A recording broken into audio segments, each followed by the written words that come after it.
गौरी पुत्र गणेश भगवान की जय। श्री लक्ष्मी नारायण भगवान की जय। श्री उमापति शंकर भगवान की जय। बृहस्पति देव की जय।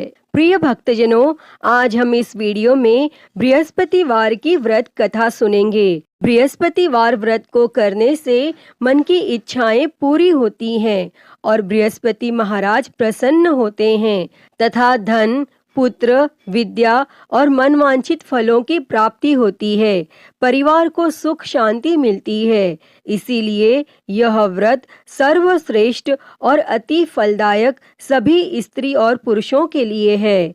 इस व्रत में केले का पूजन करना चाहिए। कथा और पूजन के समय तन, मन, क्रम, वचन से शुद्ध होकर जो इच्छा हो बृहस्पति देव की प्रार्थना करनी चाहिए और उनकी इच्छाओं को बृहस्पति देव अवश्य पूर्ण करते हैं, ऐसा मन में दृढ़ विश्वास रखना चाहिए। तो भक्तजनों, आइए अब सुनते हैं बृहस्पतिवार की व्रत कथा। तो आप सभी भक्तजन बड़ी ही श्रद्धा, ध्यान पूर्वक और प्रसन्न चित्त मन से इस कथा को सुनिए। तो सभी प्रेम से बोलिए श्री लक्ष्मी नारायण भगवान की जय। बृहस्पति देव की जय। सर्वदेवी देवता की जय। भारतवर्ष में एक राजा राज्य करता था। वह बड़ा प्रतापी और दानी था। वह नित्य गरीबों और ब्राह्मणों की सहायता करता था, लेकिन यह बात उसकी रानी को अच्छी नहीं लगती थी। वह ना ही गरीबों को दान देती और ना ही भगवान का पूजन करती थी और राजा को भी दान देने से मना किया करती थी। एक दिन राजा शिकार खेलने वन को गए हुए थे तो रानी महल में अकेली थी। उसी समय बृहस्पति देव साधु वेश में राजा के महल में भिक्षा के लिए गए और भिक्षा मांगी। तब रानी ने भिक्षा देने से इनकार किया और कहा, हे साधु महाराज, मैं तो दान पुण्य से तंग आ गई हूँ। मेरा पति सारा धन लुटाता रहता है। मेरी इच्छा है कि हमारा धन नष्ट हो जाए, फिर न रहेगा बांस, न बजेगी बांसुरी। तब साधु ने कहा, देवी, तुम तो बड़ी अजीब हो। धन, संतान तो सभी चाहते हैं, पुत्र और लक्ष्मी तो पापी के घर भी होनी चाहिए। यदि तुम्हारे पास अधिक धन है तो भूखों को भोजन दो, प्यासों के लिए प्याऊ बनवाओ, मुसाफिरों के लिए धर्मशालाएं खुलवाओ और निर्धन अपनी कुंवारी कन्याओं का विवाह नहीं कर सकते, उनका विवाह करा दो। ऐसे कई और काम हैं जिनको करने से तुम्हारा यश लोक परलोक में फैलेगा। परंतु रानी पर उपदेश का कोई प्रभाव न पड़ा। वह बोली, महाराज, आप मुझे कुछ न समझाएं। मैं ऐसा धन नहीं चाहती जो हर जगह बांटती फिरूं।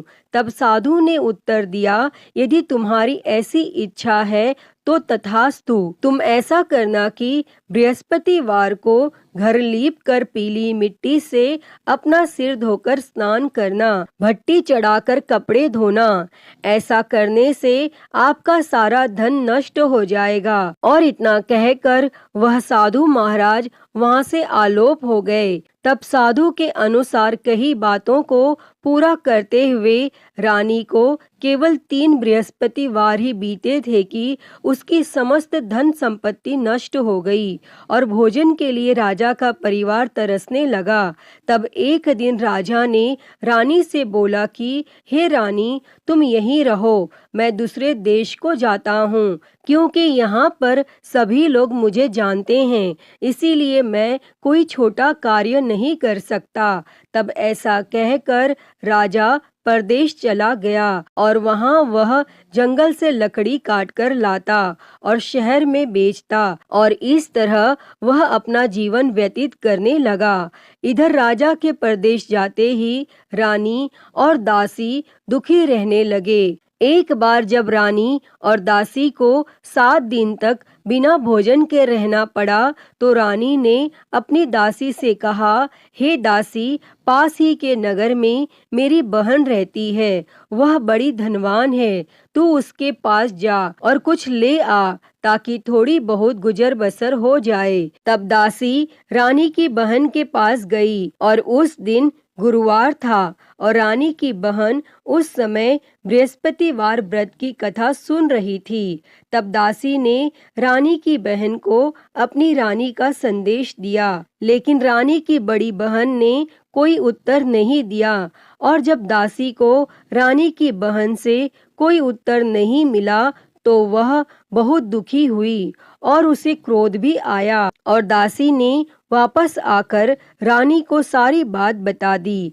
तब सुनकर रानी ने अपने भाग्य को कोसा और उधर रानी की बहन ने सोचा कि मेरी बहन की दासी आई थी, परंतु मैं उससे नहीं बोली और इससे वह बहुत दुखी हुई होगी। और वह कथा सुनकर और पूजन समाप्त करके अपनी बहन के घर आई और कहने लगी, मैं बृहस्पतिवार का व्रत कर रही थी, तुम्हारी दासी मेरे घर आई थी, परंतु जब तक कथा होती है तब तक न तो उठते हैं और न ही बोलते हैं, इसीलिए मैं नहीं बोली। कहो दासी क्यों गई थी? तब रानी बोली, बहन तुमसे क्या छिपाऊं, हमारे घर में खाने तक को अनाज नहीं था। और ऐसा कहते कहते रानी की आंखें भर आई। उसने दासी समेत पिछले 7 दिनों में भूखे रहने तक की बात अपनी बहन को विस्तार पूर्वक सुना दी। तब रानी की बहन बोली, देखो बहन, भगवान बृहस्पति देव सबकी मनोकामना को पूर्ण करते हैं। देखो शायद तुम्हारे घर में अनाज रखा हो। पहले तो रानी को विश्वास नहीं हुआ, पर बहन के आग्रह करने पर उसने अपनी दासी को अंदर भेजा तो उसे सचमुच अनाज से भरा एक घड़ा मिल गया और यह देखकर दासी को बड़ी हैरानी हुई। तब दासी रानी से कहने लगी, हे रानी, जब हमको भोजन नहीं मिलता तो हम व्रत ही तो करते हैं, इसीलिए क्यों न इनसे व्रत और कथा की विधि पूछ ली जाए ताकि हम भी व्रत कर सकें। और तब रानी ने अपनी बहन से बृहस्पतिवार व्रत के बारे में पूछा। तब उसकी बहन ने बताया, बृहस्पतिवार के व्रत में चने की दाल और मुनक्का से विष्णु भगवान का केले की जड़ में पूजन करें तथा दीपक जलाएं, व्रत कथा सुनें और पीला भोजन ही करें, इससे बृहस्पति देव प्रसन्न होते हैं। व्रत और पूजन विधि बताकर रानी की बहन अपने घर को लौट गई और 7 दिन के बाद जब गुरुवार आया तो रानी और दासी ने व्रत रखा। गुड़साल में जाकर चना और गुड़ लेकर आई, फिर उससे केले की जड़ तथा विष्णु भगवान का पूजन किया। और अब पीला भोजन कहाँ से आए, इस बात को लेकर दोनों बहुत दुखी थी। चूंकि उन्होंने व्रत रखा था इसीलिए बृहस्पति देव उनसे प्रसन्न थे, इसीलिए वे एक साधारण व्यक्ति का रूप धारण कर 2 थालों में सुंदर पीला भोजन दासी को दे गए। और तब भोजन पाकर दासी प्रसन्न हुई और फिर रानी के साथ मिलकर भोजन ग्रहण किया और उसके बाद वे सभी गुरुवार को व्रत और पूजन करने लगी। बृहस्पति भगवान की कृपा से उनके पास फिर से धन संपत्ति आ गई, परंतु रानी फिर से पहले की तरह आलस्य करने लगी। तब दासी बोली, देखो रानी, तुम पहले भी इस प्रकार आलस्य करती थी, तुम्हें धन रखने में कष्ट होता था और इस कारण सब धन नष्ट हो गया। और अब जब भगवान बृहस्पति की कृपा से धन मिला है तो तुम्हें फिर से आलस्य होता है। और रानी को समझाते हुए दासी कहती है कि बड़ी मुसीबतों के बाद हमने यह धन पाया है, इसीलिए हमें दान पुण्य करना चाहिए, भूखे मनुष्यों को भोजन कराना चाहिए और धन को शुभ कार्यों में खर्च करना चाहिए, जिससे तुम्हारे कुल का यश बढ़ेगा, स्वर्ग की प्राप्ति होगी और पितर प्रसन्न होंगे। और तब दासी की बात मानकर रानी अपना धन शुभ कार्यों में खर्च करने लगी, जिससे पूरे नगर में उसका यश फैलने लगा। और बृहस्पतिवार व्रत कथा के बाद श्रद्धा के साथ आरती की जानी चाहिए। इसके बाद प्रसाद बांटकर उसे ग्रहण करना चाहिए। और यहाँ एक दिन राजा दुखी होकर जंगल में एक पेड़ के नीचे आसन जमाकर बैठ गया। वह अपनी दशा को याद करके व्याकुल होने लगा। और बृहस्पतिवार का दिन था। एकाएक उसने देखा कि निर्जन वन में एक साधु प्रकट हुए और वह साधु वेश में स्वयं बृहस्पति देवता थे। लकड़हारे के सामने आकर बोले, हे लकड़हारे, इस सुनसान जंगल में तू चिंता मग्न क्यों बैठा है? तब लकड़हारे ने दोनों हाथ जोड़कर प्रणाम किया और उत्तर दिया, हे महात्मा जी, आप सब कुछ जानते हैं, मैं क्या कहूँ? यह कहकर रोने लगा और साधु को अपनी आत्मकथा सुनाई। तब महात्मा जी ने कहा, तुम्हारी स्त्री ने बृहस्पतिवार के दिन बृहस्पति भगवान का निरादर किया है, जिसके कारण रुष्ट होकर उन्होंने तुम्हारी यह दशा कर दी। अब तुम चिंता को दूर करके मेरे कहने पर चलो तो तुम्हारे सब कष्ट दूर हो जाएंगे और भगवान पहले से भी अधिक संपत्ति देंगे। तुम बृहस्पति के दिन कथा किया करो। 2 पैसे के चने मुनक्का लाकर उसका प्रसाद बनाओ और शुद्ध जल से लोटे में शक्कर मिलाकर अमृत तैयार करो। कथा के पश्चात अपने सारे परिवार और सुनने वाले प्रेमियों में अमृत व प्रसाद बांटकर आप भी ग्रहण करो। ऐसा करने से भगवान तुम्हारी सब मनोकामनाएं पूरी करेंगे। तब साधु के ऐसे वचन सुनकर लकड़हारा बोला, हे प्रभु, मुझे लकड़ी बेचकर इतना पैसा नहीं मिलता जिससे भोजन के उपरांत कुछ बचा सकूं। मैंने रात्रि में अपनी स्त्री को व्याकुल देखा है। मेरे पास कुछ भी नहीं जिससे मैं उसकी खबर मंगा सकूं। तब साधु ने कहा, हे लकड़हारे, तुम किसी बात की चिंता मत करो। बृहस्पति के दिन तुम रोजाना की तरह लकड़ियां लेकर शहर को जाओ। तुमको रोज से दुगना धन प्राप्त होगा, जिससे तुम भली भांति भोजन कर लोगे तथा बृहस्पति देव की पूजा का सामान भी आ जाएगा। और इतना कहकर साधु अंतर ध्यान हो गए और धीरे धीरे समय व्यतीत होने पर फिर वही बृहस्पतिवार का दिन आया और लकड़हारा जंगल से लकड़ी काटकर किसी शहर में बेचने गया। उसे उस दिन और दिन से अधिक पैसा मिला। तब राजा ने चना गुड़ आदि लाकर गुरुवार का व्रत किया और उस दिन से उसके सभी क्लेश दूर हो गए। परंतु जब दोबारा गुरुवार का दिन आया तो बृहस्पतिवार का व्रत करना वह भूल गया।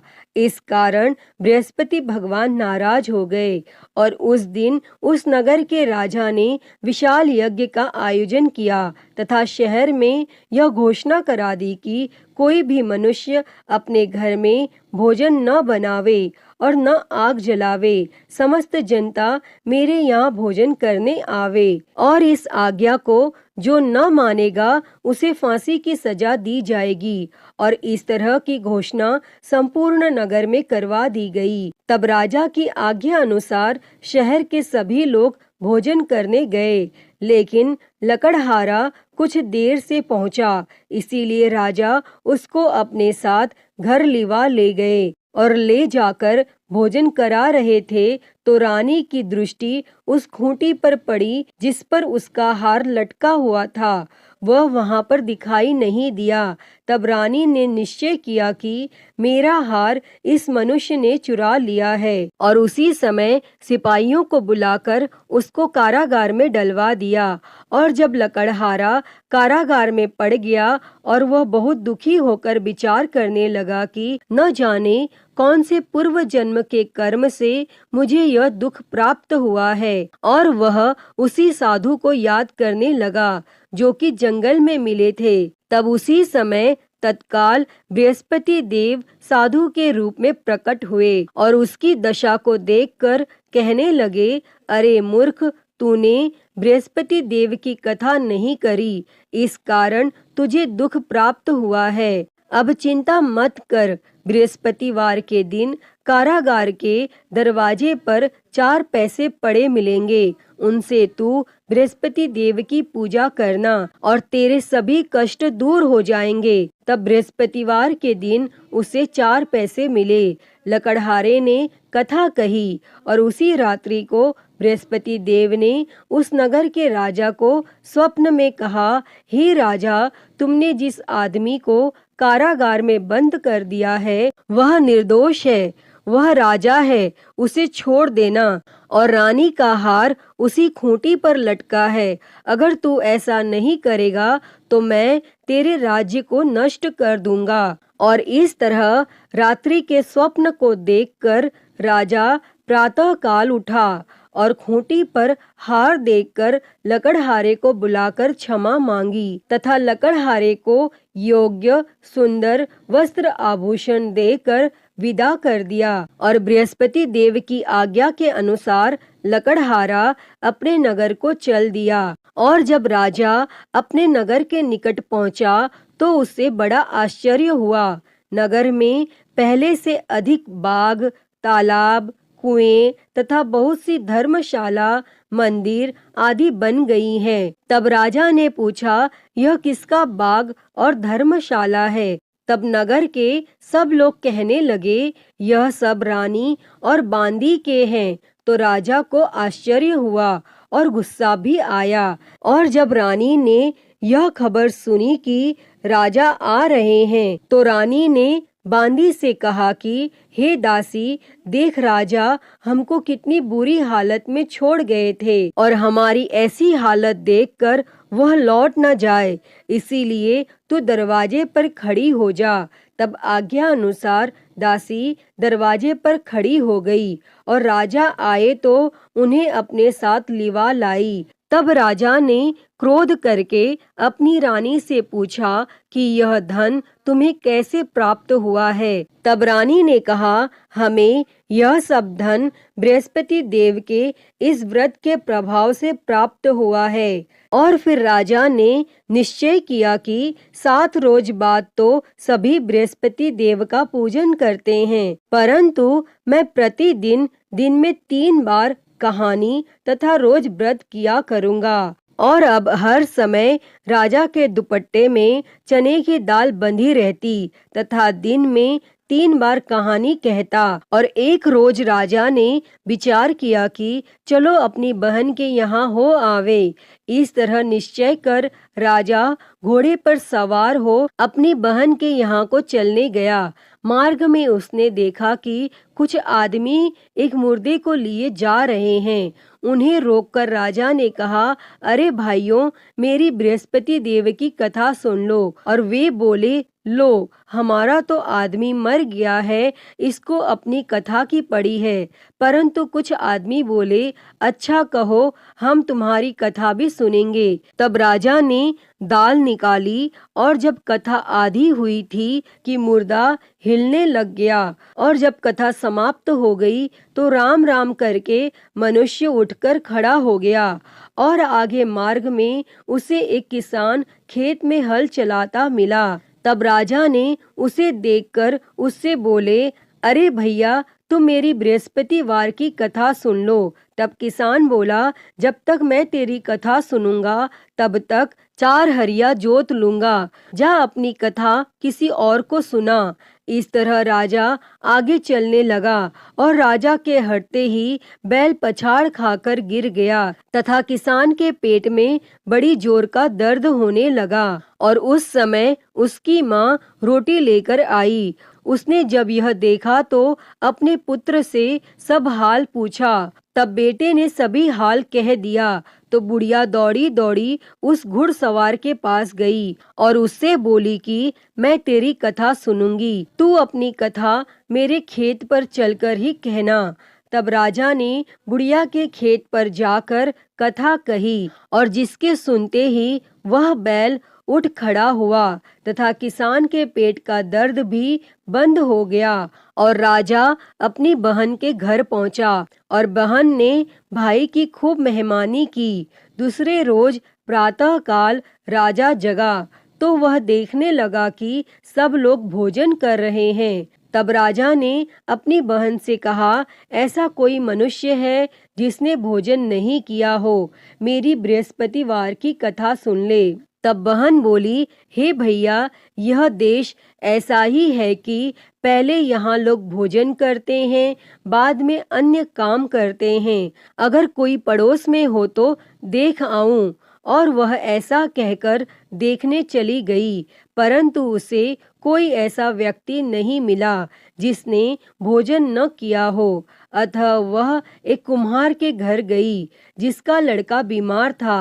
उसे मालूम हुआ कि उनके यहाँ 3 रोज से किसी ने भोजन नहीं किया है।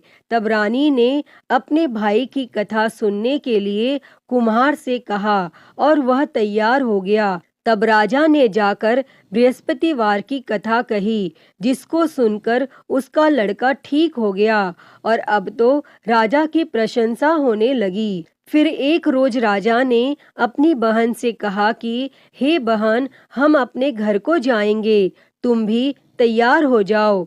राजा की बहन ने अपनी सास से कहा। सास ने कहा, हाँ चली जा, परंतु अपने लड़कों को मत ले जाना, क्योंकि तेरे भाई की कोई औलाद नहीं है। और बहन ने अपने भैया से कहा, हे भैया, मैं तो चलूंगी, पर कोई बालक नहीं जाएगा। तब राजा बोला, जब कोई बालक नहीं चलेगा तब तुम भी क्या करोगी। और बड़े दुखी मन से राजा अपने नगर को लौट आया और राजा ने अपनी रानी से कहा, हम निर्वंशी है, हमारा मुंह देखने का धर्म नहीं है। और फिर कुछ भोजन आदि भी नहीं किया। तब रानी बोली, हे प्रभु, बृहस्पति देव ने हमें सब कुछ दिया है, वह हमें औलाद अवश्य देंगे।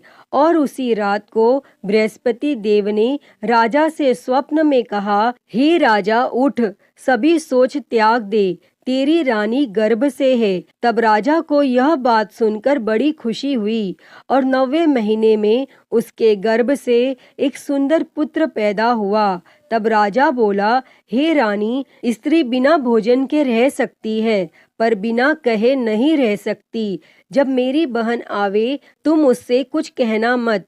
तब रानी ने यह सुनकर हाँ कर दिया। और जब राजा की बहन ने यह शुभ समाचार सुना तो वह बहुत खुश हुई और बधाई लेकर अपने भाई के यहाँ आई। तभी रानी ने कहा, घोड़ा चढ़कर तो नहीं आई, गधा चढ़ी आई। तब राजा की बहन बोली, भाभी, मैं इस प्रकार न कहती तो तुम्हें औलाद कैसे मिलती। प्रिय भक्तजनों, बृहस्पति देव ऐसे ही हैं, जैसी जिसके मन में कामनाएं हैं सभी को पूर्ण करते हैं।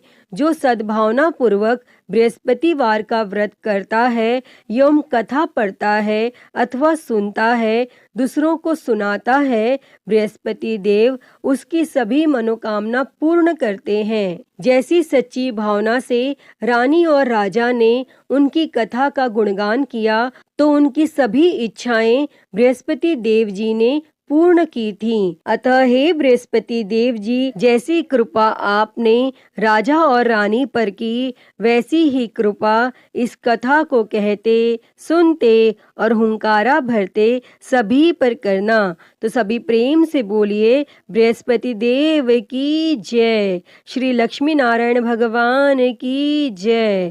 प्रिय भक्तजनों, तो मैं उम्मीद करती हूँ कि आपको आज की ये कथा पसंद आई होगी और अगर वीडियो अच्छी लगी हो तो इसे लाइक करें, ज़्यादा से ज़्यादा शेयर करें और कमेंट बॉक्स में बृहस्पति देव जी की जय लिखना ना भूलें और महाकाल भक्ति ज्ञान चैनल को सब्सक्राइब कर नोटिफिकेशन बेल को ज़रूर ऑन कर लें।